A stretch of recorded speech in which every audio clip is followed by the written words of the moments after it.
So guys welcome back আবার একটি নতুন ভিডিওতে। আর অনেকদিন ভিডিও দেওয়া হয়নি, ঠিক আছে। আর আজকের থেকে আশা করি টুকটাক করে ভিডিও দেওয়ার ইচ্ছা আছে, এখন দেখি কি হয়। আর এখন আছি বর্তমানে তোমার হচ্ছে মাছ লোডিংয়ের এইখানে, ঠিক আছে। আর এই দেখো এটা হচ্ছে সব খাল মতন, ঠিক আছে, ক্যানিং না কি বলে, ক্যানিং ওই মাল, ঠিক আছে। আর গাড়ি নিয়ে এখানে ছিলাম, এখন লোডিং পয়েন্টে যাচ্ছি। তো চলো লোডিং পয়েন্টে যাই আগে, তারপরে তোমাদের সাথে অবশ্যই কথা হবে। আর ভালো লাগলে অবশ্যই লাইক শেয়ার কমেন্ট সাবস্ক্রাইব করে দিও, ঠিক আছে। আর এইদিকে বাগান ছিল, আর ঘুমটাও বিরাট হয়েছে গুরু। আর এই যে গাড়ি, আমি পিক আপ গাড়িটা চালাচ্ছি। তোমরা ইউটিউবে আমি আপডেট দিই না, ইনস্টাগ্রাম ফেসবুক যারা দেখো তারা অবশ্যই জানো পিক আপ গাড়ি আমি চালাচ্ছি। কেননা তোমার হচ্ছে 4 টন্না ড্রাইভার দিয়ে চালাচ্ছি, যে আমার নিজের মামা চালাচ্ছে গাড়িটা। ওটা নিয়ে কোনো অসুবিধা হচ্ছে না। এই গাড়িটা আমি নিজে চালাচ্ছি, এটা নিয়ে কোনো অসুবিধা হচ্ছে না। দুটো গাড়ি টুকটাক করে চলছে, কিন্তু মার্কেট ফেল করছে। এটা হচ্ছে প্রবলেম। একটা ছেলে দেখতে হবে যাতে ওর সাথে থেকে রাস্তাগুলো চিনাতে পারে, ঠিক আছে। তো চলো লোডিং পয়েন্টে যাই। সো গাইস দেখো, খুব সুন্দর একটা জায়গায় ছিলাম, ঠিক আছে। আর এখন আস্তে আস্তে যাচ্ছি। কেবল সূর্যটা কেবল হালকা হালকাভাবে ডুবে গিয়েছে, সন্ধে হবে আর কি। গরমকাল বলে এখনও দিন আছে। আর না হয়তো তোমার মোটামুটি সন্ধ্যেবেলা হয়ে যেত, তখন শীতকাল হলে সন্ধে হয়ে যেত, ঠিক আছে। আর এখানে যারা থাকে, ওই যে ওই পারে লোক আছে, ওই পার দিয়ে রাস্তা, ওই রাস্তা দিয়ে এসেছিলাম আমি। দিয়ে একটা ব্রিজ পড়বে সামনে, ওই ব্রিজ থেকে মানে ব্রিজ পার করে তারপরে এইদিকে এসেছিলাম। তো চলো লোডিং পয়েন্টে আস্তে আস্তে যাই। আর ওয়েদারটা কেমন লাগছে তোমাদের অবশ্যই কমেন্ট করে জানিও, ঠিক আছে। আর আশা করি ভালোই লাগবে, আর দেখা যাক। আর একা একা আছি আমি এখন। একজনে যাবে বলেছে আমার সাথে রাত্রিবেলা দিকে, ও আসতে পারে কিনা। যদি আসে তাহলে ওকে নিয়ে যাবো, ঠিক আছে। আর যদি না আসে তাহলে আর হবে না, ঠিক আছে। তো চলো দেখি যাই আস্তে আস্তে। চলে এসেছি স্নান করার জন্য। এই দেখো ভাই সব সরকারি করে স্নান করবো, ঠিক আছে। আর ওই দাদা বালতি আনতে গেল। তো চলো স্নানটা করে নিই, তারপর আবার ওখানে গিয়ে কথা হবে। তো গাইস চলে এসেছি কলকাতা। এই যে কল্যাণী এক্সপ্রেসে উঠলাম। আর কলকাতায় প্রচুর জ্যাম ছিল, ঠিক আছে। ওই জন্য আরও একটু লেট হলো। এখন প্রায় 1টা বাজে। মোটামুটি বহরমপুর আমার 4টে থেকে 5টার মধ্যে ঢুকতেই হবে, যে করেই হোক, নাহলে হবে না। এখান থেকে 200 কিলোমিটার রাস্তা, আশা করি হবে না। মোটামুটি 7-8টা বেরিয়ে যাবে মনে হচ্ছে যেটা, ঠিক আছে। তো চলো দেখে গাড়ি এখন ভাগাবো, 56-60-70 করে ভাগাবো, তারপরে কথা হবে, ঠিক আছে। তো চলো আস্তে আস্তে যাই, তারপরে তোমাদের সাথে কথা হচ্ছে। তো গাইস পাল্লা পাল্লে হচ্ছে, পাল্লা পাল্লে। ওরও এইচডি গাড়ি, আমারও এইচডি গাড়ি, বলে তো তাই দেখো।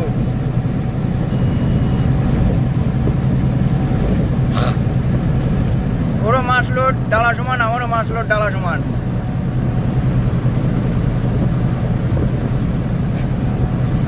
তোমার রাস্তা হলে পার করে ফেলবো, আমার টানটা বেশি হচ্ছে না। বাস গাড়ি ভাড়া রকেট চলছে, তেলের গাছটির গান মারা সারা বাল।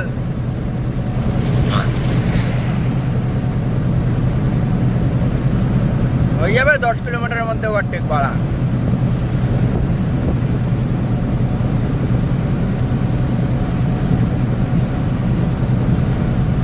চলো ওভারটেক করে নি আগে। সো গাইস গুড মর্নিং, চলে এসেছি ফারাক্কা। এখন বাজে 5:30, ঠিক আছে। আর আমি কালকে গাড়ি ছেড়েছিলাম 9টার সময় তোমার দীঘার থেকে। আর এই দেখো ফারাক্কার জ্যাম দেখো, আমরা ডান দিক দিয়ে মারছি। তো এই জ্যামের জন্য প্রচুর অসুবিধা হচ্ছে, এই আর কি, তাছাড়া কিছুই না। এইখানটা লেটে আমি দেখেছিলাম ম্যাপে, আগেই লোকেশনে দেখেছিলাম যে এখানে জ্যাম আছে, ঠিক আছে। ওই জন্য আগে থেকে টেনে এসেছি গাড়িটা, ঠিক আছে। তেল দেখো, তেল শেষ। আর 1 দাগ তেল আছে ফুল ট্যাঙ্কের তেলের মধ্যে, ঠিক আছে। 516 কিলোমিটার গাড়ি চালালাম। তো এই হচ্ছে ব্যাপার। এখন দেখা যাক কত দূরকে জ্যামটা ছাড়াই, জ্যামটা ছাড়িয়ে তারপরে তোমাদেরকে বলছি।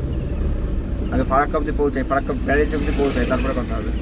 তো ভাই সাহেব দেখো, সব বাস টাস সব দাঁড়িয়ে গাড় মারা নিচ্ছিল। এই দেখো সব লোকজন দাঁড়িয়ে, এ মারা হয় নাকি এইভাবে,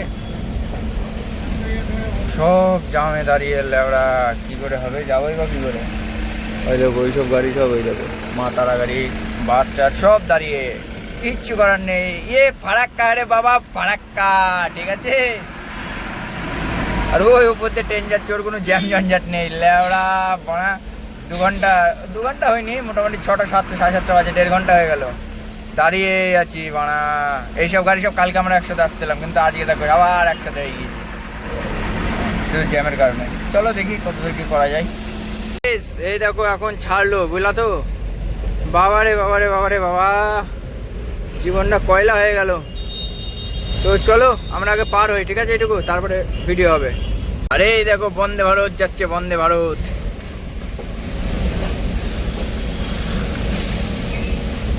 ওই চলে গেল, দেখেছো বাড়া, ব্রিজের উপরেও জ্যাম। সো গাইস দেখো এত পরিমাণে জ্যাম, এটা কালিয়াচক, ঠিক আছে।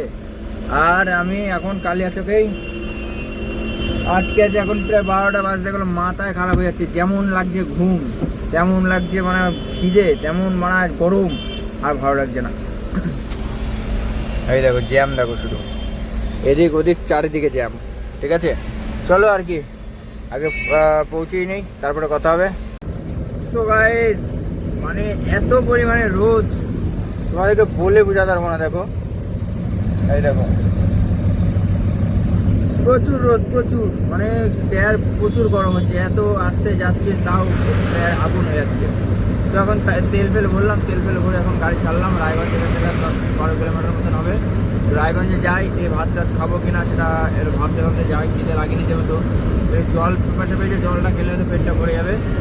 তো দেখা যাক, ওইদিকে গিয়ে যদি খিদে লাগে তাহলে নদী হোটেল থেকে খেয়ে যাবো, না লাগে তাহলে ওই সাইডে গিয়ে খাবো, বিধাননগর গিয়ে খাবো। তো চলো 60-65 করে ধরে যাই, তাহলে আমি মোটামুটি 9টার মধ্যে আগেই পৌঁছে যাবো, ঠিক আছে। তো সঙ্গে থাকো, দেখতে থাকো, আর কি বলবো। সো গাইস চলে এসেছি তোমার ঘোষপুকুর টোল, ঠিক আছে। আর তোমার হচ্ছে এই জায়গা থেকে ওয়েদারটা ব্যাপক লাগে, সত্যি বলছি। এখন গরমকাল তো, বিকালবেলায় সেই একটা লাগছে, হ্যাঁ। আর কোচবিহার আর বেশি বাকি নেই, 156 কিলোমিটার মতন বাকি আছে। যাবো, তুরন্ত খালি করবো, তুরন্ত খালি করে বেরিয়ে যাবো। একটা লোড ছিল কালকে, কোটিক বন্ধু বললো যে কালকে একটা লোড আছে তোমার, ওই মোটামুটি 1 টন মতন মাল হবে, বুঝলো তো। 5,000 টাকা না 4,000 টাকা ভাড়া দেয়, বহরমপুরে খালি হয়। তো যাই হোক, ওই মালটা করবো না, কেননা আমার গাড়ির কালকে কাজ করাতে হবে, ফ্রন্ট অ্যাক্সেল বেঁকা হয়ে গিয়েছে না, ওইটা ঠিক করতে হবে। বহরমপুরে গিয়ে ঠিক করে নেবো। আর হচ্ছে তোমার ওইটা ঠিক না করলে কী হবে বলো তো, টায়ার খেয়ে তো শেষ হয়ে যাচ্ছে 1 নম্বর। দ্বিতীয়ত সামনে লিচু পিচুর টাইম আসছে, আমটামের টাইম আসছে, তখন আর টাইম পাওয়া যাবে না, ঠিক আছে। আর একটা দিন মিস হয়ে হবে, 4-5 হাজার টাকা, তো ওটা কোনো ব্যাপার না।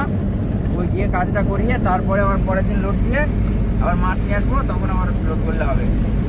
তো দেখা যাক কী হয়। আর বেশি দূর রাস্তা নেই, অল্পই বাকি আছে, 156-60 কিলোমিটার মতন বাকি আছে। ওইটা যেতে পারলে আমি বাঁচি। আমার আবার রাত্রে পৌঁছাতেই হবে যে করে হোক, বুঝলো তো, নাহলে কালকে কাজ হবে না। পরশু দিন আমার ভোট আছে, মানে আজকে 21 তারিখ, 22-23, পরশু দিন ভোট আছে, বুঝলো তো। তোমার যে করে হোক আজকে খালি করে কালকে 10টা-11টার মধ্যে বহরমপুর আমার পৌঁছাতেই হবে। তেল খেলেও কিছু করার নেই। এখন অবধি তেল ভরেছি ধরো 3,000, আর 7,500 টাকা। আর তোমার হচ্ছে এখন ভরে নিয়ে আসলাম 4,000 টাকা, তাহলে 11,500 টাকার তেল ভরা হয়ে গেল, ঠিক আছে। আর 3,500 টাকা ভরবো, বাড়ি চলে যাবে। এই দেখো তেল এখনো ধরো 4 দাগ আছে, কুচবিহার পৌঁছাতে পৌঁছাতে ধরো 2 দাগ শেষ হয়ে যাবে। আর 3,500 টাকার তেল নেবো।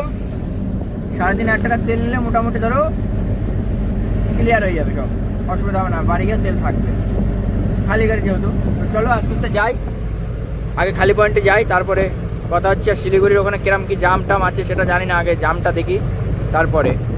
তো ঘোষপুকুর চলে এসেছি ভাই সাহ।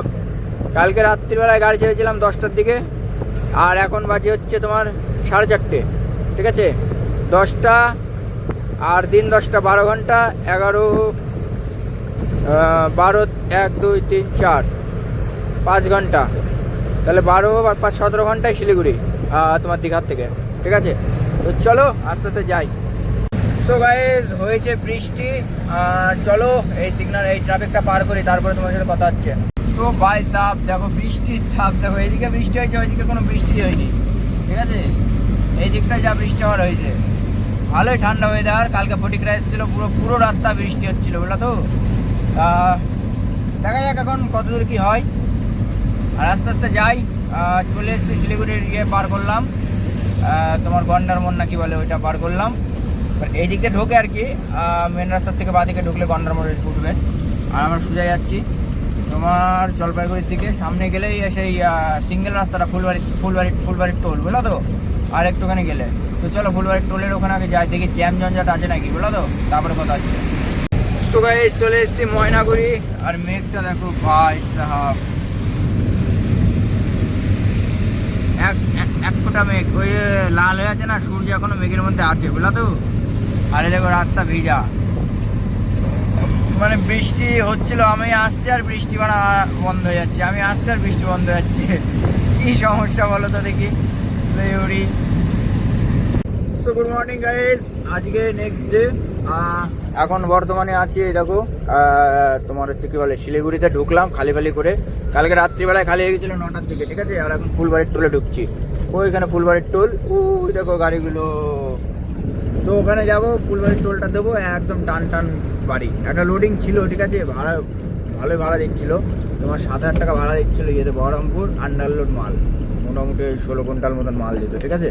মালটা আমি নিলাম না একটা কারণে, আমার হুটোপাটা করে যেতে হবে 1 নম্বর, দ্বিতীয়ত গিয়ে গাড়িটার কাজ করাতে হবে, ঠিক আছে। ওই কারণে আরও একটু লেট করলাম আর কি। তো চলো ফুলবাড়ির টোলটা দিই, তারপরে কথা হচ্ছে। তো গাইস এখানে চা খেলাম, চাটা খেয়ে এখন এই যে গাড়ি ছাড়বো, ঠিক আছে। আর এটা হচ্ছে ঘোষপুকুরের রোড, পিছনে হচ্ছে ঘোষপুকুর টোল। আর গাড়িটা এখন ছাড়বো মোটামুটি, আর দাঁড়াবো না কোথাও, বুঝলা তো, এক টানা চলবো। আর দাঁড়ালে সেই রায়গঞ্জের গিয়ে একটু দাঁড়াতে পারি, বাদ বাকি চলতেই থাকবো। তো চলো আস্তে আস্তে যাওয়া যাক। তো ভাই সাহেব ওয়েদার দেখো, সকালবেলায় এখনো রোদ উঠিনি, 7টা বেজে গিয়েছে, রোদ উঠিনি, মেঘলা ভাব, বুঝলা তো। আর চারিদিকে চা বাগান। একটা শিলিগুড়ি আসলে একটা মজাই লাগে আলাদা, সত্যি কথা বলছি জানো, শিলিগুড়ি আসলে একটা মজাই আলাদা লাগে। এত সুন্দর ওয়েদার, এত সুন্দর আবহাওয়া, মানে ধারণার বাইরে, ঠিক আছে। আর শীত লাগছে এখন, মানে গরমকালেও শীত লাগছিল কালকে, এখন না, মানে কালকে বৃষ্টি হয়েছিল, ঠিক আছে। তারপরে ঠান্ডা পড়ছিল, এই হচ্ছে ব্যাপার। চলো। তো গাইজ গুড মর্নিং, এটা 4th ডে, ঠিক আছে। একই সঙ্গে হয়তো আসতে পারে ভিডিওটা। তো কালকে পিক আপ গাড়ির কাজ করে নিয়ে আসলাম প্রায় 10,500 11,000 টাকার, ঠিক আছে। আর আজকে হয়েছে বড় গাড়ির ইঞ্জিন সিজ হওয়ার কারণে গাড়িটাকে টেনে নিয়ে যেতে হচ্ছে। আর এই দেখো গাড়ি চলছে, দেখো 24-এ গাড়ি চলছে, আর গাড়িটা আছে ওইখানে, ওই দেখো গাড়িটা আসছে, দেখাচ্ছি।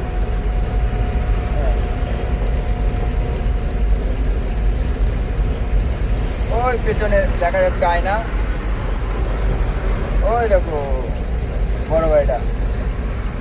তো ব্যাপার হচ্ছে এখন তোমার হচ্ছে এখন গাড়িটাকে ঠিকঠাক করে দেখে ওয়ারেন্টি আছে, এখনো গ্যারেন্টি আছে ইঞ্জিনের, 5 বছরের ওয়ারেন্টি গ্যারেন্টি থাকে। এখন 1 বছর 9 মাস গাড়িটার বয়স হচ্ছে। আশা করি ইঞ্জিনের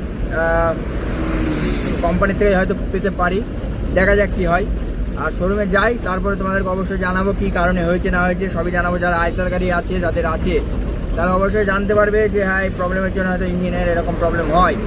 তোমাদেরকে অবশ্যই জানাবো আমি, কেননা আমি যে ভাষা ফেসেছি সেই ভাষা জানি না আমি যে তোমরা ফাঁসো, ঠিক আছে। কারণ এখন অধিকাংশ জনের কাছে এসব আইসার গাড়ি, 7 টন বলো 4 টন বলো যাই বলো, 7 টন 4 টন সবই আইসারের গাড়ি, বেশিরভাগ 12,000-এর দিকে সব আইসার আর লিলেন, ঠিক আছে। টাটা গাড়ি খুব কম, মানে নেই ধরতে গেলে। তো ব্যাপার হচ্ছে আমাদের এদিকে আইসারটার পরিমাণটা বেশি, আর লিল্যান্ডের একটু কম, কিন্তু আইসারটা সবচেয়ে বেশি। তো দেখা যাক কি হয়েছে, ইঞ্জিনে না হয়েছে, আমি তোমাদেরকে অবশ্যই জানাবো। জানানোর পরে তোমরা সেই মতন কাজ করো ভালো লাগলে। তো চলো আগে শোরুমে যাই। মোদি ভাই যাচ্ছে, আজকে কৃষ্ণনগরে আসবে। আজকে হচ্ছে তোমার কত তারিখ, আজকে মনে হয় 23 তারিখ। ওইখানে একটা যাচ্ছে, ওইখানে একটা যাচ্ছে, সব ওই দেখো সেই সীমানা কি বলে ওটাকে, মানে বিএসএফদের হেলিকপ্টার, ওই দেখো। মোদি জিন্দাবাদ, মোদি ভাই, সরি মোদি ভাই না, মোদি স্যার। হো দুটো হেলিকপ্টার যাচ্ছে, ওই দেখো আরেকটা, এই দেখো আরেকটা, ওই একটা আর ওই একটা, দুখানা হেলিকপ্টার যাচ্ছে। আর দেখা যাবে না, আমি তো বড় করেছিলাম। চলো সব এই ইয়েতে নামবে, বলা তো। কোথায় গেল রে, ওই দেখো যাচ্ছে এখনো, ওই সব গভর্নমেন্ট কলেজের মাঠে নামবে।